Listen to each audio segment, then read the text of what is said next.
এই হাদিস বলার আগে দুইটা কথা বলি। এক হচ্ছে আল্লাহর হক, আর একটা হচ্ছে বান্দার প্রতি বান্দার হক।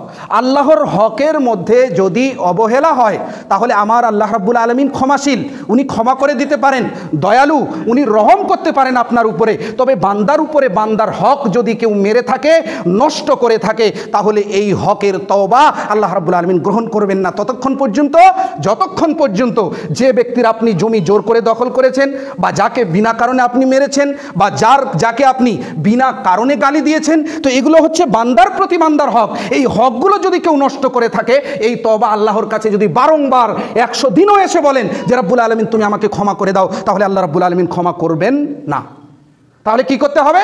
ওই ব্যক্তির কাছে যেতে হবে যার জমি জোর করে দখল করে নিয়েছেন, যার টাকা মেরে খেয়েছেন, যার ভাইকে আপনি বিনা কারণে হত্যা করেছিলেন, ওই ভাইদের কাছে, ওই গার্জিয়ানদের কাছে যেতে হবে আর বলতে হবে, ভাই, শয়তান আমার উপরে সওয়ার ছিল, যার কারণে আমি এই কাজ করেছিলাম, তোমার জমি জোর করে দখল করেছিলাম, তোমার ভাইকে হত্যা করেছিলাম, আজ তুমি আমাকে ক্ষমা করে দাও। ওই ভাই যদি আপনাকে ক্ষমা করে দেয় তাহলে আপনার ক্ষমা হবে, না হলে ক্ষমা হবে না।